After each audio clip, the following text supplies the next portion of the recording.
Olá, eu sou Lauro Jardim. Eu sou o Gabeira. Eu e Gabeira estamos hoje aqui, como em todas as terças-feiras, para bater o nosso papo semanal sobre os assuntos quentes do Brasil. Eu sempre abro o podcast com essa frase, mas o fato é que a fervura não para de aumentar.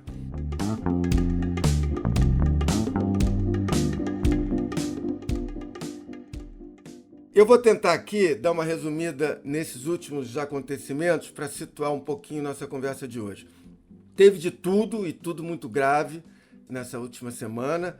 Teve desfile de tanques blindados na esplanada dos ministérios. Tiveram novas ameaças golpistas e xingamentos do Bolsonaro a ministros do Supremo. Agora, você pode ver, não pode um ministro do Supremo, caso o Alexandre de Moraes, ele mesmo abre um inquérito, ele investiga, ele julga, ele prende. Porque está fazendo barbaridade agora, juntamente com o ministro do Tribunal Superior Eleitoral, o senhor Salomão, que resolveu, numa canetada, mandar desmonetizar certas páginas.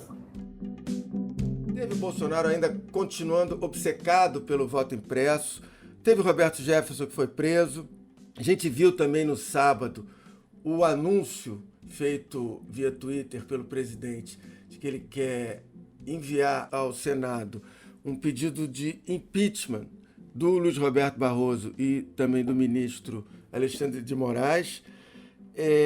Teve também uma chuva de vídeos uma torrente de vídeos a partir de sábado nas redes sociais conclamando os bolsonaristas a parar o país numa manifestação no dia 7 de setembro, também a favor do voto impresso e contra o Supremo.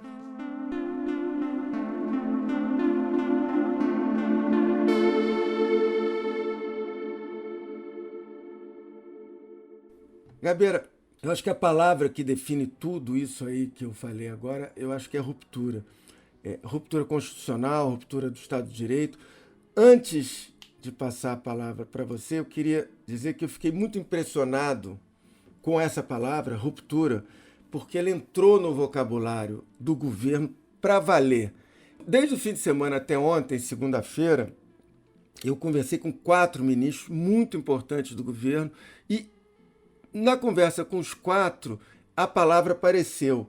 Era um discurso que parecia unir todos eles. E sempre da mesma forma, como se o Bolsonaro tivesse sendo atacado pelo Supremo, e às vezes pelo Supremo e pela mídia, dependia do ministro, e que só restaria a ele a ruptura para se defender ou para defender o que eles chamam de as liberdades.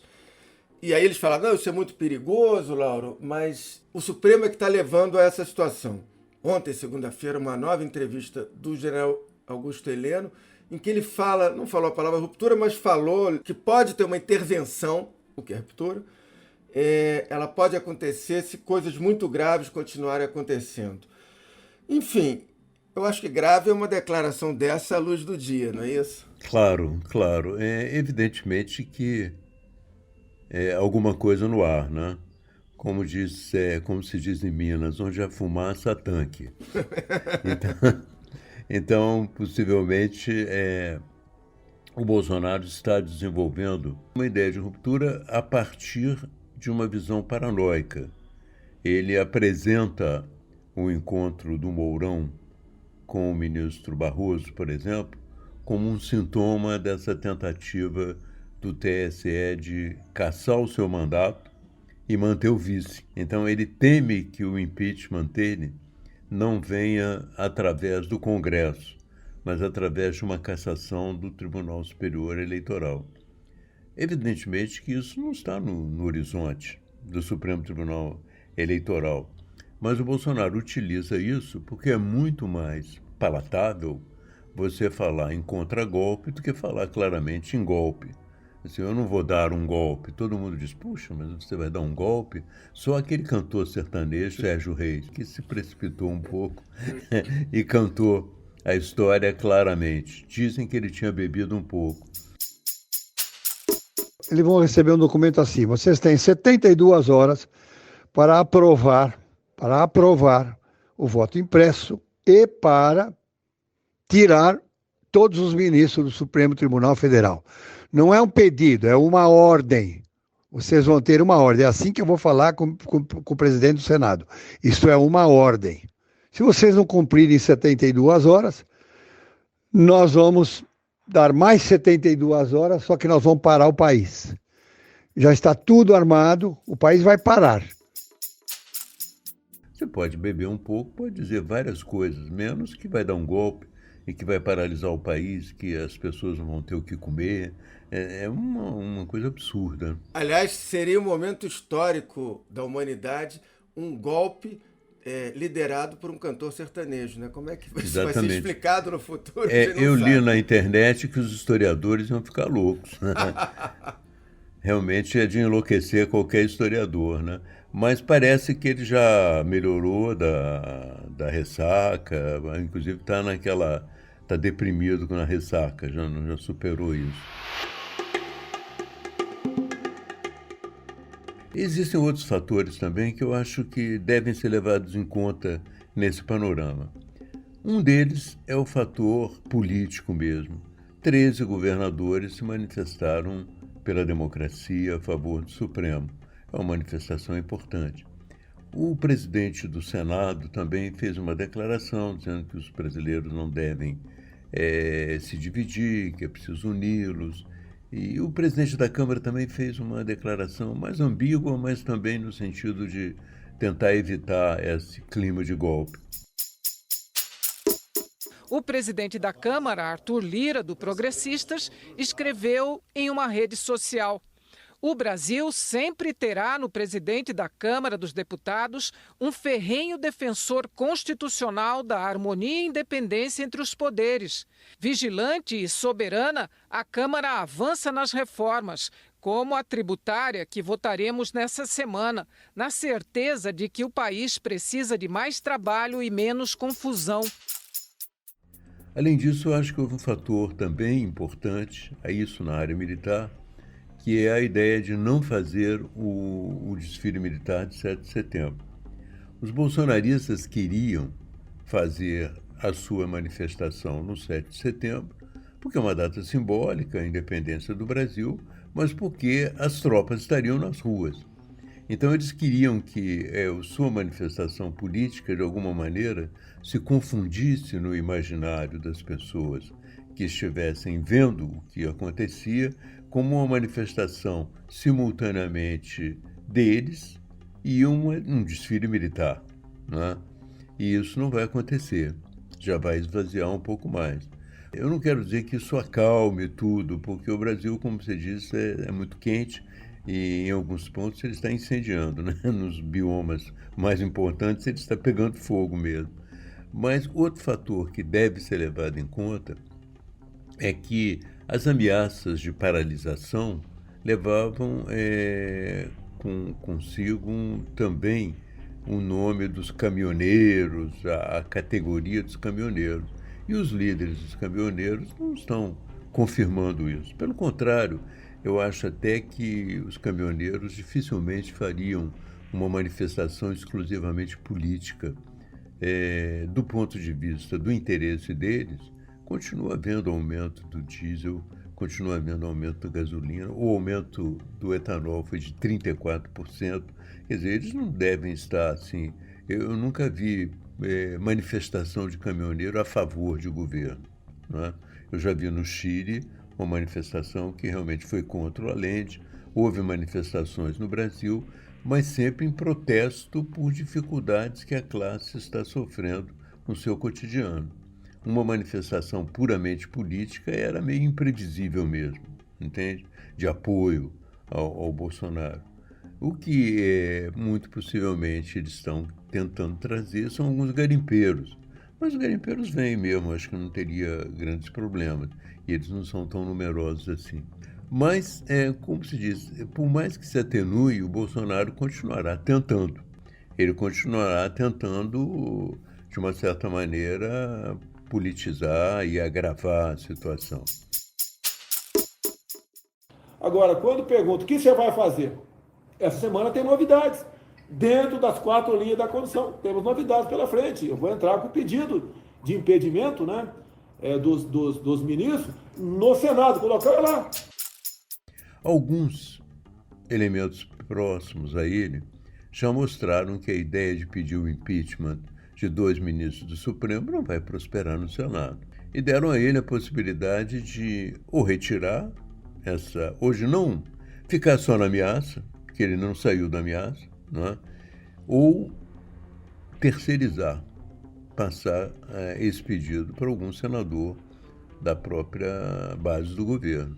Eu não sei se algum senador, parece que o Marcos Rogério topa, entende? Sim. Então ele teria um senador da base do governo, faria o pedido, e ele ficaria um pouco mais distante disso. Porque, na verdade, não interessa tanto a ele esse confronto duplo com o Senado e com o Supremo. Embora o Bolsonaro não raciocine muito claramente sempre, né? Mas você vê que no Supremo, por exemplo, está empacado lá a discussão sobre o André Mendonça. Será que eles vão aceitá-lo ou não?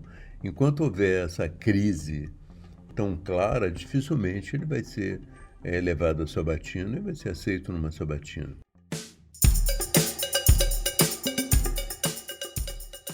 É curioso como o Bolsonaro consegue atrapalhar os próprios planos. Na semana passada, houve um jantar em Brasília, que eu noticiei no meu blog, que juntou o Rodrigo Pacheco, o Ciro Nogueira, chefe da Casa Civil, e o Davi Alcolumbre, como presidente da CCJ do Senado, estava travando marcar a sabatina do André Mendonça por divergências lá com o Bolsonaro.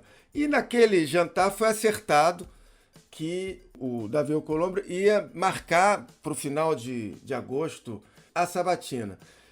Só que isso agora desandou tudo de novo, com as ameaças de sábado. Quer dizer, as coisas do Bolsonaro são todas descalibradas, o que também mostra que é difícil negociar com ele. Se a gente for imaginar, por exemplo, desde o fim de semana, tem ali os chamados ministros bombeiros do Palácio do Planalto tentando botar panos quentes, conversar com o Bolsonaro para ele baixar o tom, conversando com o Senado e com o Supremo para diminuir a fervura disso tudo.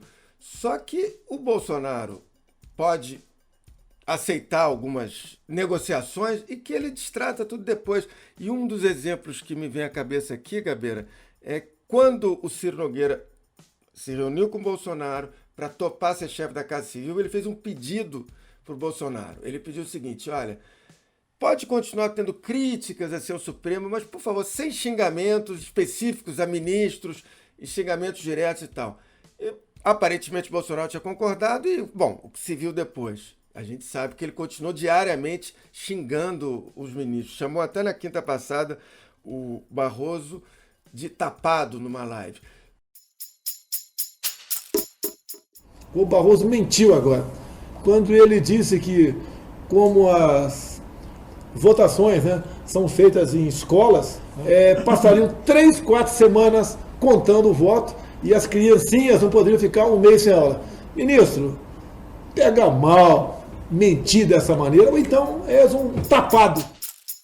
Com o Arthur Lira, a gente viu na semana passada, ele teria combinado com o Bolsonaro, e o Arthur Lira disse isso aos 4 ventos, que, ok, o Arthur Lira ia colocar a PEC do voto impresso para votar no plenário da Câmara. Em troca, quando tivesse o resultado, o Bolsonaro nunca mais ia falar do assunto, página virada. O resultado é que o Bolsonaro, evidentemente, não cumpriu aquilo e diariamente fala sobre fraude eleitoral das urnas eletrônicas. O que eu quero dizer com isso? O Bolsonaro é, de fato, alguém que incontrolável. Ele não respeita acordos, ele tem agenda própria. Eu estava vendo agora de manhã, Gabriel, antes de gravar, em 7 dias, o presidente da República participou de 4 cerimônias militares, às vezes gastando uma manhã inteira. Ele participou da já célebre tanqueata lá da terça-feira passada. Ele, na quinta-feira, participou de um evento com os novos generais do Exército. No sábado, ele participou de formatura de cadetes das Agulhas Negras. E ontem, da tal da Operação Formosa, que quem viu as cenas e os vídeos, é uma operação ridícula para quem olha de fora. Mas o que interessa é, ele dá muita importância a isso. Hoje ele está cada vez mais ligado a esse tipo de agenda, e isso é muito perigoso, porque a cabeça dele hoje gira em torno disso. A gente tem, repito, um presidente que ocupa mais da metade do tempo dele, dias de trabalho, em cerimônias militares. Isso está se agravando nos últimos tempos. Em todas as comparações que eu faço entre os Estados Unidos e o Brasil, nesse particular, eu mostro que o plano do Trump era de questionar as eleições. Ele começou questionando o voto impresso e terminou tentando aquela invasão do Capitólio. Mas a reação dos militares americanos foi inequívoca. Será que a reação dos militares brasileiros será também do mesmo jeito? Né? Será que os militares brasileiros vão reagir com a mesma clareza com que os americanos reagiram? Essa é a questão. Né? Eu tenho apontado aí alguns aspectos que não afirmam nenhuma coisa nem outra, mas lançam a dúvida. Um dos aspectos que lançam dúvida foi, por exemplo, aquela não punição do Pazuello, que participou de uma manifestação política ao lado do presidente e não foi punido. E dentro desse contexto, o Exército ainda decidiu decretar um sigilo de 100 anos sobre a sua decisão. Vamos levar 100 anos para ver o que passava na cabeça deles. Se é que daqui a 100 anos isso pode nos interessar. Né? O segundo ponto, que também me preocupou, foi aquele desfile, o desfile de tanqueata.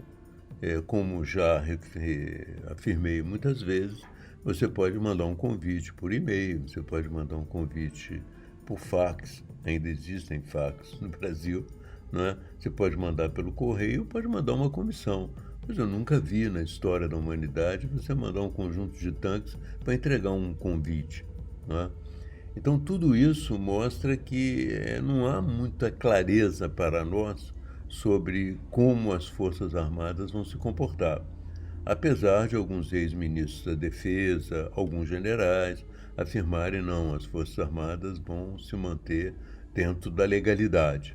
Mas você observa, por exemplo, no discurso do Heleno, essa entrevista de ontem, e no discurso de alguns teóricos do bolsonarismo, ou juristas que favorecem o bolsonarismo, uma interpretação desse artigo 142, segundo o qual as Forças Armadas teriam um poder moderador. Elas teriam a capacidade de intervir quando houvesse divergência entre os poderes, né? Então, eles estão buscando também uma justificativa legal, não é, para poder realizar algum tipo de ruptura de intervenção. Não as Forças Armadas que estejam buscando, mas os teóricos do bolsonarismo e o próprio Bolsonaro, e o Heleno mencionou essa possibilidade ontem, contam com essa hipótese. Tudo isso está enfechado, está embrulhado num discurso de contragolpe. Mas nós sabemos que é um discurso golpista. Não há golpe em marcha no sentido de retirar o Bolsonaro do poder, mesmo porque existem mais de 100 pedidos de impeachment na Câmara dos Deputados que não avançam, porque existe uma decisão também do aliado do Bolsonaro, no qual ele confia sobre esse aspecto específico, que é exatamente de não aceitar nenhum pedido de impeachment agora. Na realidade, impeachment como ação política a gente não faz com discurso, a gente faz com materialidade, que por enquanto ainda não se comprovou, né? Portanto, ele teria condições de realizar o seu mandato daqui para frente com alguma tranquilidade, se ele se concentrasse apenas na realização de um projeto administrativo e político. Acontece que ele não tem projeto. Ele não sabe precisamente o que vai fazer daqui para frente. Ele vê a popularidade dele se erodindo, ele vê um adversário que ele não deseja subindo, que é o caso do Lula. Então, ele se confronta com a hipótese de uma derrota adiante. E dentro dessa derrota adiante, ele tem duas saídas. Ou dá um golpe agora, ou prepara o caminho para dar um golpe depois, questionando as eleições. Ele realmente não tem nenhuma saída. Portanto, eu acho que dificilmente você vai sair dessa crise sem ter uma solução, né? Sem haver uma tentativa de golpe, que possivelmente fracassará. Então, aí realmente a solução está dada. O golpe fracassou, tomam-se as providências e realmente sepulta-se até a pretensão eleitoral dele. Ou o golpe dá certo. E também dá certo, o termo dá certo, no meu entender, ele se refere a um período muito curto, uma vez que o país não quer isso, já está amadurecido para contestar isso, a situação internacional não é favorável, não é?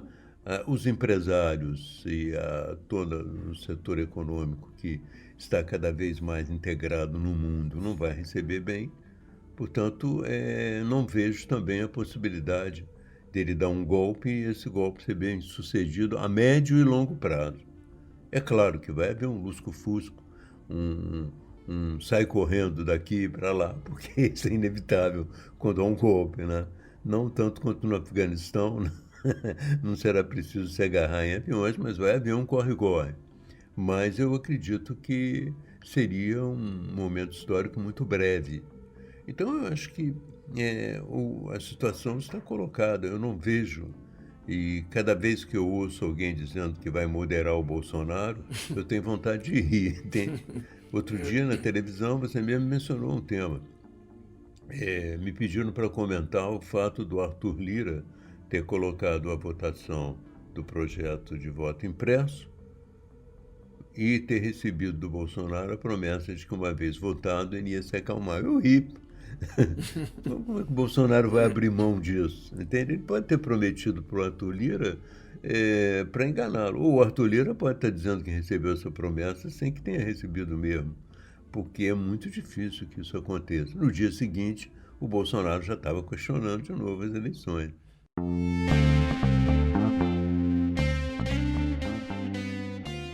Quero agradecer a metade do parlamento que votou favorável ao voto impresso. Parte da outra metade que votou contra, que entendo que votou chantageada. Tá? Uma outra parte que se absteve, né? Dessa parte, não são todos, mas alguns ali também não votaram com medo de retaliação. Gabriel, em nenhum momento o Bolsonaro, agora nesses últimos dias, com essa história do Sérgio Reis, com o áudio dele conclamando chegou um momento que ele disse que vai dar uma ordem ao Senado para caçar lá os 11 ministros do Supremo, o Supremo inteiro. Você não vê em nenhum momento o Bolsonaro baixando a temperatura, você não vai ver nunca, na verdade. Ele, o tempo todo, ele dá força a esse tipo de desvario. Ele, seja compartilhando posts nos grupos dele de WhatsApp, seja nas próprias falas dele. O que me leva a pensar que, eventualmente, se ele tentasse um golpe, ou se ele tentar um golpe, a gente não tem dúvida que vai ser aquele golpe clássico, aquela quartelada clássica latino-americana ou também de outros lugares, que é com tanque na rua. Não vai solapar a democracia ao modo do século XXI, como existe, por exemplo, com Orbán na Hungria ou tal. Não, o do Bolsonaro é a cabeça clássica, porque o modelo dele é a ditadura militar de 64. É esse momento em que ele, na cabeça dele, eu imagino que ele queira voltar um dia, se ele puder. Foi bom você ter levantado essa hipótese, porque há alguns teóricos que acham que o modelo dele é híbrido, entende? É tanque e, simultaneamente, é tentar enfraquecer as instituições. Eu acho que existe uma instituição, só para completar, que ele realmente conseguiu enfraquecer, que é a Procuradoria-Geral da República. A Procuradoria-Geral da República só anda no tranco. Ela só anda quando o Supremo Tribunal Federal exige que ela faça alguma coisa. E mais ainda, ela tem uma posição tão favorável ao Bolsonaro e ao bolsonarismo que realmente fica até escandaloso. Hoje, por exemplo, os jornais publicam que a Procuradoria-Geral evitou a prisão do Roberto Jefferson num processo feito pela Justiça Comum, afirmando que ele deveria ser julgado pelo Supremo. E agora que ele foi preso pelo Supremo, eles afirmam que ele deveria ser julgado pela Justiça Comum. Então, realmente, a Procuradoria-Geral da República é uma instituição que, a julgar pela cabeça que é o Ara, já caiu nas mãos do Bolsonaro totalmente, né? O Congresso, você tem dois presidentes eleitos pela ajuda do Bolsonaro, com a ajuda do governo e tal, sendo que um deles agora, o Rodrigo Pacheco, está procurando se distanciar um pouco, né? Está procurando manter uma ligeira distância, porque ele não pode também questionar o Estado de Direito, porque é um dos elementos que podem comprometer as suas ambições políticas adiante, entende? Então agora acho que chegou uma hora em que as pessoas e as instituições vão ter que se manifestar, porque daqui a pouco serão julgadas, entende? Quem foi conivente com o golpe do Bolsonaro e quem resistiu ao golpe do Bolsonaro. Por isso que eu acho que é importante também esse manifesto dos governadores nessa semana.